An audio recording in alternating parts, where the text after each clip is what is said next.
Hi friends, welcome back to my channel. இன்றைக்கி வீடியோவில் நம்மளுடைய கிச்சனில் நமக்கு தேவைப்படக்கூடிய முக்கியமான ஒரு சில டிப்ஸ் தான் பார்க்க போகிறோம். சின்ன சின்ன டிப்ஸாக இருந்தாலும் நம்மளுடைய டெய்லி லைஃப்க்கு தேவைப்படக்கூடிய முக்கியமான டிப்ஸ் தான் இந்த வீடியோவில் இருக்குது. ஸோ வீடியோவை ஸ்கிப் பண்ணாமல் பாருங்கள். பார்க்குறதுக்கு முன்னாடி நம்மளுடைய சேனலை சப்ஸ்கிரைப் பண்ணாதவங்க மறக்காமல் சப்ஸ்கிரைப் பண்ணி பக்கத்தில் இருக்கிற பெல் பட்டனையும் கிளிக் பண்ணிக்கோங்க. அப்போ தான் நம்ம சேனலில் வீடியோஸ் அப்லோட் ஆகும்போது உங்களுக்கு நோட்டிஃபிகேஷன் வரும், நீங்களும் மிஸ் பண்ணாமல் பார்க்கலாம். ஒரு பாத்திரத்தில் 4 கப் அளவுக்கு இட்லி அரிசி எடுத்திருக்கேன். இந்த இட்லி அரிசி கடையில் வாங்கின இட்லி அரிசி தான். எப்போவுமே இட்லி அரிசி வாங்கும் போது நல்ல உருளையாக குண்டு குண்டுன்னு இருக்கிற மாதிரி நல்லா பார்த்து வாங்கிக்கோங்க. சில அரிசி பார்த்திங்கன்னா நீளமாக இருக்கிற மாதிரி இருக்கும். நல்ல உருளையான அரிசியாக பார்த்து வாங்கிக்கோங்க. இதில் 1 டீஸ்பூன் அளவுக்கு வெந்தயம் சேர்த்து நல்லா ஒரு தடவை மிக்ஸ் பண்ணி விட்டுக்கலாம். எந்த கப்பில் அரிசி எடுக்கிறோமோ அதே கப்பில் 1 கப் அளவுக்கு உளுந்து எடுத்துக்கலாம். 4 கப் அரிசிக்கு 1 கப் உளுந்து எடுத்தோம் அப்படின்னா கரெக்டாக இருக்கும். உளுந்தை வாங்கும் போது நல்லா உபரி உளுந்து அப்படின்னு சொல்லி கேட்டு வாங்கிக்கோங்க.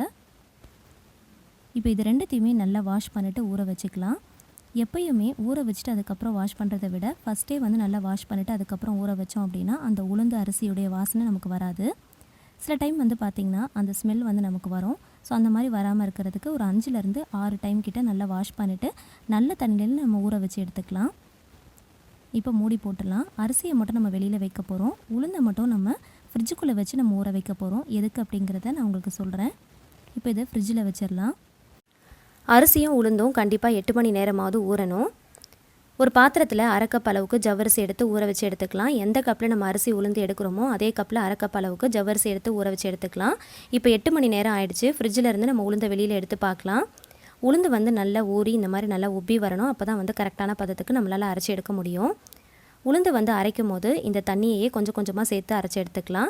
ஒரேடியாக சேர்த்துறாமல் கொஞ்சம் கொஞ்சமாக தண்ணியை சேர்த்து அரைங்க. அப்போ தான் மாவு நல்லா கட்டியாக வரும். இல்லைனா ரொம்ப தண்ணியாயிரும். அதே மாதிரி ஓரளவுக்கு அரைஞ்சி வரும்போது ஒரு 3 ஐஸ் க்யூப்ஸ் மட்டும் நம்ம சேர்த்துக்கலாம். இது எதுக்காக சேர்க்குறோம் அப்படின்னா கிரைண்டர் சூடாகாமல் அவாய்ட் பண்ணுறதுக்காக தான். கிரைண்டர் சூடாயிருச்சு அப்படின்னா மாவு சரியாக உபரியாக வராது. ஸோ அதனால் நம்ம ஐஸ் க்யூப் சேர்த்து அரைக்கும் போது கிரைண்டர் சூடாகாமல் இருக்கும். அதே சமயத்தில் மாவு நல்லா உபரியாக வரும். இப்போ மாவு பாருங்கள், நல்லா வெண்ணெய் போல் திரண்டு வந்திருக்கு. இதுதான் சரியான பதம். எப்பயுமே உளுந்தை ஊற வைக்கும் போது ஃப்ரிட்ஜில் வச்சு ஊற வச்சிங்க அப்படின்னா இந்த மாதிரி மாவு நல்லா உபரியாக வரும். அதே சமயத்தில் நம்ம அதில் நல்ல தண்ணி சேர்த்து தான் ஊற வச்சுருந்தோம். அந்த தண்ணியை நம்ம கொஞ்சம் கொஞ்சமாக சேர்த்து அரைக்கும் போது நல்லா உபரியாக வரும். நடுவில் ஐஸ் க்யூப்ஸை நம்ம சேர்த்துருக்கோம். நம்ம மாவு கரெக்டான பதத்துக்கு தான் அரைச்சிருக்கோமான்னு செக் பண்ணுறதுக்கு கொஞ்சமாக எடுத்து தண்ணியில் போட்டு பார்த்தோம் அப்படின்னா இந்த மாதிரி நல்லா மிதந்து வரும். நல்லா வெண்ணெய் போல் திரண்டு வரும். இப்போது உளுந்து ஆட்டினதுக்கப்புறமா நம்ம அரிசி அரைக்க போகிறோம். அரிசி அரைக்கிறதுக்கு முன்னாடி கிரைண்டரில் ஃபஸ்ட்டு கொஞ்சமாக தண்ணி ஊற்றிட்டு அதுக்கப்புறம் அரிசி போட்டிங்க அப்படின்னா வெளியில் தெரிக்காமல் இருக்கும். இதுவும் ஒரு சின்ன டிப்ஸ் தான், ஃபாலோ பண்ணிக்கோங்க. அரிசி ஓரளவுக்கு அரைஞ்சி வரும்போது நம்ம ஊற வச்சுருந்த ஜவ்வரிசியும் சேர்த்துக்கலாம். மாவு ரொம்ப நைஸாக அரைச்சிடக்கூடாது. ஓரளவுக்கு ரவை பதத்துக்கு நல்லா கொரப்பாக அரைச்சி எடுத்துக்கோங்க. அப்போ தான் கரெக்டாக இருக்கும். அரிசியும் உளுந்தும் நம்ம நல்ல தண்ணியில் தான் ஊற வச்சோம். ஸோ அந்த தண்ணியை யூஸ் பண்ணியே நம்ம அரைச்சி எடுத்துக்கலாம். இந்த அளவுக்கு ரவை பதத்துக்கு அரைச்சி எடுத்துக்கலாம். இப்போ அரிசி மாவும் உளுந்து மாவும் அரைச்சதுக்கப்புறமா ஒரு பாத்திரத்தில் சேர்த்துட்டு இந்த மாதிரி நல்லா கை வச்சு நல்லா அடித்து கிளறி விடணும். நம்ம கரண்டியெல்லாம் யூஸ் பண்ணக்கூடாது. கை வச்சு அடித்து கிளறினா தான் நமக்கு நல்லா பொங்கி வரும். ஸோ நம்ம கை சூட்டுக்கு நல்லா பொங்கி வரும். மழை காலமாக இருந்தால் கூட நம்ம கை வச்சு நல்லா அடித்து கிளறணும் அப்படின்னா நல்லா பொங்கி வரும். இப்போ நான் ஒரு ஏர்டைட் கண்டெய்னர் பாக்ஸில் தான் இந்த மாவு போட்டு வச்சுருக்கேன். எப்போவுமே நம்ம மாவு போடும்போது ஃபுல்லாக போட்டுறாமல் ஒரு விரல் சைஸுக்கு இடைவெளி இருக்கிற மாதிரி பார்த்து போட்டுக்கோங்க. அதாவது 3/4 வாசி போட்டுக்கோங்க. அப்போ தான் பொங்கி வர்றப்போ கீழே வழிஞ்சு சிந்தாமல் இருக்கும். இல்லைனா மாவு எல்லாமே வேஸ்ட்டாக போயிடும்.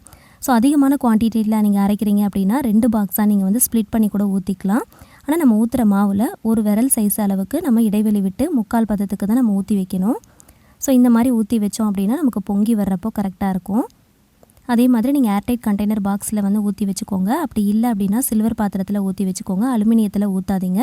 அலுமினியத்தில் ஊற்றணும் அப்படின்னா ஒரு மாதிரி புள்ளியாக ஓட்டையான மாதிரி ஆகிடும். மாவு அரைச்சதுக்கப்புறமா இந்த மாதிரி ஒரு அகல் விளக்க உள்ளே போட்டு வச்சோம் அப்படின்னா ரொம்ப புளிச்சு போகாமல் இருக்கும். அதே சமயத்தில் நல்லா பொங்கி வரும். சில பேர் கைக்கு பார்த்திங்கன்னா மாவு பொங்கி வரவே வராது. ஸோ நல்லா பொங்கி வந்தால் தான் நல்லா இட்லி, தோசை, ஆப்பம் எல்லாமே நல்லா வரும். ஸோ அதனால் ஒரு அகல் விளக்க உள்ளே போட்டுட்டு நம்ம மூடி வச்சோம் அப்படின்னா ரொம்ப புளிச்சு போகாது. அதே சமயத்தில் மாவு நல்லா பொங்கி வரும். மழை காலமாக இருந்தால் கூட இந்த டிப்ஸை நீங்கள் ஃபாலோ பண்ணிக்கோங்க. ரொம்ப சூப்பராக ஒர்க் அவுட் ஆகும். இப்போ மாவு பாருங்கள், கொஞ்சம் கூட கீழே வழிஞ்சு விழவே இல்லை.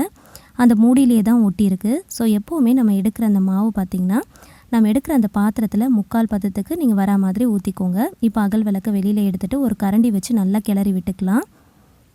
நீங்கள் நல்லா அடித்து கிளறணும். சில பேர் பார்த்திங்கன்னா மாவு ஆட்டினதுக்கப்புறமா அதை மூடி வைக்கிறதுக்கு முன்னாடி ஒரு வெத்தலையை போட்டு வைப்பாங்க.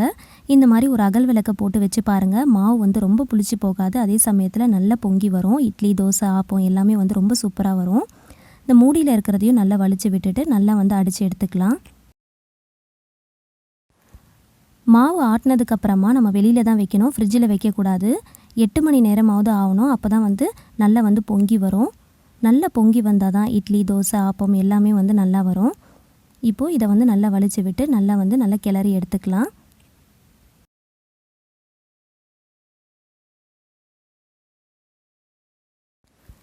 இப்போது ஒரு பாத்திரத்தில் நம்ம தேவையான அளவுக்கு மட்டும் மாவு எடுத்துக்கலாம். நான் இன்றைக்கி இட்லி தான் ஊற்றி காட்ட போகிறேன். ஸோ அதுக்கு தேவையான அளவுக்கு மாவு எடுத்துக்கலாம்.